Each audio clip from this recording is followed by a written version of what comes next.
Question है sir. हम इतनी मतलब मुझे मंदिर जाना बहुत पसंद है और मैं काफी मंत्र भी करती हूँ, तो लेकिन जब मेरे जैसे अब इतनी बड़ी प्लेयर होने के बाद कुछ लोग इवेंट्स पे बुलाते हैं तो उस टाइम का ना सोच के मैं जैसे स्ट्रेस में आ जाते हैं थोड़ा, कल क्या होगा, कल के इवेंट्स का क्या होगा। ये हमारी अज्ञान की वृत्ति जब तक नष्ट नहीं होगी तब तक वो चिंता, शोक, भय, उद्विग्नता, विषाद ये फेंकती रहती है। अब व्यर्थ में कहो भूत का चिंतन हो जाए, कहो भविष्य का चिंतन हो जाए, कहो बीती हुई बात का चिंतन होने लगे, कहो आगामी कल्पनात्मक चिंतन होने लगे, कहो आगामी ऐसा चिंतन आ जाए कि मैं भयभीत हो जाऊं, मैं डर जाऊं, मैं शोक में हो जाऊं। तो ये जो चिंतन है इसी को बचाने के लिए नाम जप है। वर्तमान के समय को यदि हम भगवान के नाम में लगाते तो हमारा भूत भी ठीक हो जाएगा और भविष्य भी ठीक हो जाएगा। हमारे अंदर दो बुद्धि फेंकती रहती है, एक पॉजिटिव एक निगेटिव। जब हमारी बुद्धि मलिन हो जाती है तो निगेटिव ज्यादा फेंकने लगती है, और जब बुद्धि ज्यादा निगेटिव हो जाती है तो वही डिप्रेशन में पहुंच जाता है। अगर हमारी बुद्धि पॉजिटिव फेंकती रहे तो हम बड़ी समस्या में होकर भी आनंदित रह सकते हैं।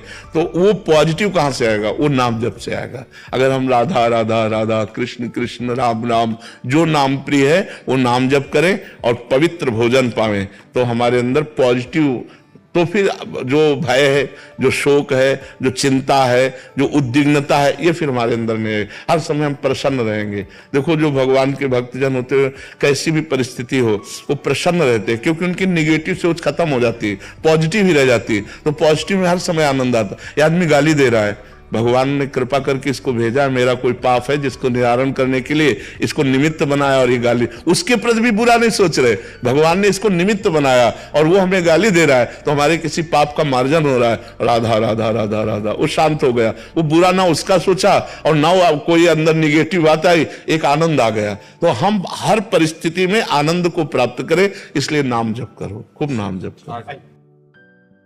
चंदमल जी, हैदराबाद।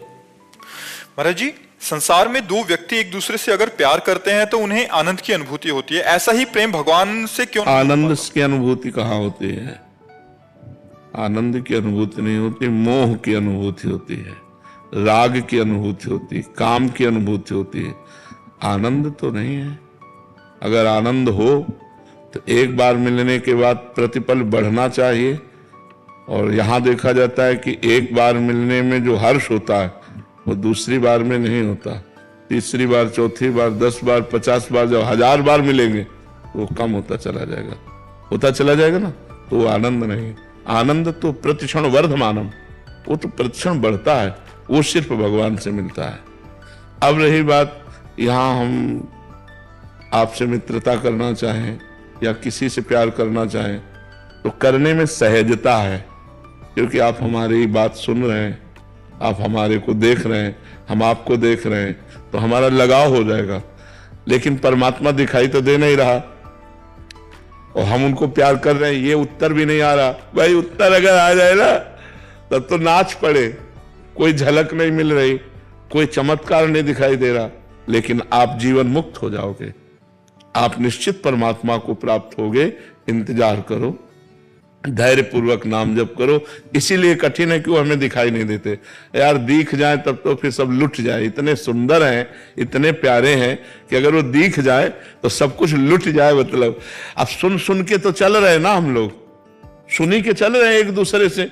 आपने उनसे सुना, हमने उनसे सुना, उनसे सुना, भगवान बड़े कृपालु हो, करुणा में, नाम जप करो, पाप नष्ट हो जाएंगे, भगवान मिल जाएंगे, तो सुन सुन के चल रहे हैं। अच्छा वो देख रहे हैं, कोई क्षण ऐसा नहीं जिस क्षण आपको देख न रहे हो, और वो पहले से जब आप प्यार नहीं करते थे तब से वो आपको प्यार कर रहे हैं, पहले से वो प्यार कर रहे हैं। उन्हीं के प्यार से तो हमें मनुष्य जन्म मिला, उन्हीं के प्यार से हमें साधु संग मिला, उन्हीं के प्यार से हमें भगवत मार्ग मिला। पर है थोड़ा कठिन। कठिन इसलिए है कि अव्यक्त है वो, केवल संतों की वाणी और शास्त्र के सहारे से हम चल पाते हैं, इसमें चलना कठिन है। और आपसे प्यार करेंगे तो आपको पता है कि उस गली में जाओ तो प्रीतम मिल जाएगा।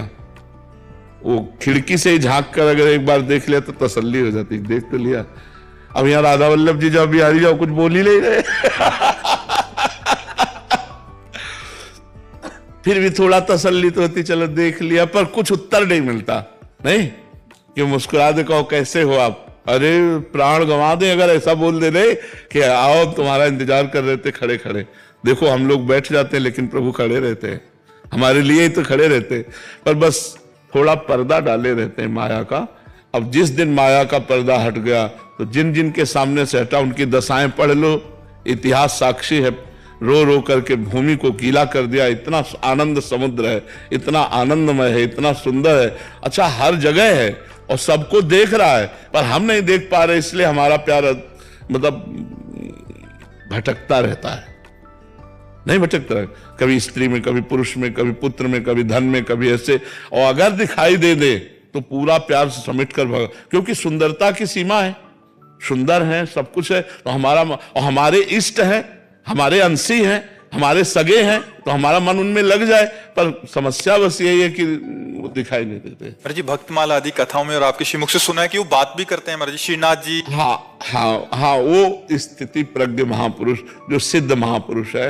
अब साधकों से समस्या देखो, हम कह रहे हैं आप जैसे PhD पढ़ रहे हो, कोई खास बात नहीं है, आपको कोई पढ़ाए तो कोई खास बात है ककारा सिखाना। अगर खास मास्टरी समझो तो वो शुरुआत की जो पढ़ाई काका गागा अंगा और बड़ा की मात्रा, छोटा की मात्रा, इसमें मात्रा चढ़ाओ तो ये अक्षर क्या बन जाता है, ये सबसे खास पढ़ाई है। क्योंकि उस समय नादान बच्चा होता है और उसके दिमाग में डालना होता है। ऐसे ही खास सिद्ध पुरुष की बात नहीं, खास बात है साधक की, कि उसे विषय आकर्षित कर रहे हैं, भोग आकर्षित कर रहे हैं और वो बचकर भगवान की तरफ चलना चाहता है। उसकी जो लड़ाई है, सिद्ध हो गया तब तो क्या बात है, खास तो उसकी बात है, उस साधक की बात जिसको विषय फिसला रहे हैं और वो भगवान की तरफ चलना चाहता है, पर वो अंदर इतनी कूड़ा करकट जमा इतना, तो भगवान ही संत रूप में आके हाथ पकड़ते हैं गुरु रूप में, और धीरे धीरे धीरे धीरे धीरे तो वो जब सिद्ध हो जाता है तब भगवान साथ रहते हैं। हर समय ये अनुभव हो जाता है, वो आंखों से भगवान के रूप को देखता है, हृदय से भगवान का स्पर्श पाता है, वो निहाल हो जाता है। पर इसके लिए हमको खूब भजन करना पड़ेगा, संयम से चलना पड़ेगा, और सत्संग एक नया हमें जीवन देता है, सत्संग एक नया जीवन देता है, सत्संग एक नवीन उत्साह देता है। देखो माया का काम है डिस्चार्ज करना, आप चाहे जितनी बैटरी भर दो डिस्चार्ज होती है। अध्यात्म के लिए हमें चार्ज चाहिए, तो हमें जैसे सिद्ध महापुरुष, संत महापुरुष या अच्छा साधक मिला और उससे बात की तो हम चार्ज हो जाते हैं, हमारे अंदर एक उत्साह आता है भगवत प्राप्ति के लिए, एक नवीन उत्साह। नहीं और कोई बल तो है नहीं, प्रगट में कोई बल नहीं, प्रगट में हमें कोई बल नहीं दिखाई देता कि जिससे हम भगवान की तरफ चल पाए। नाम जपो तो मन नहीं लगता, पवित्र भोजन की तरफ मन नहीं जाता, भगवान कहां से प्यारे लगे, भगवान कहां से प्यारे लगे। भोजन हमारा रजोगुणी है, हमारा संग रजोगुणी है, हमारा दृश्य, तो इधर हमारा बहुत जल्दी प्रेम हो जाता है, संसार में बहुत जल्दी राग हो जाता है, और इधर कोई प्रेम का निर्वाह नहीं करता, कोई प्रेम का निर्वाह नहीं कर सकता, क्योंकि यहां का प्रेम होता है अपने लिए, और प्रेम का स्वरूप है सामने वाले के लिए। हम जिससे प्यार करते हैं उसके सुख के लिए बलिदान हो जाना, ये आता नहीं है यहां। तो इसे प्यार नहीं कहते, इसे काम कहते हैं, इसे राग कहते हैं। भगवान का नाम, भगवान की लीला कथा और भगवान के भक्तों का संग, यही सहारा है भगवान से प्यार होने के लिए, दूसरा कोई सहारा नहीं।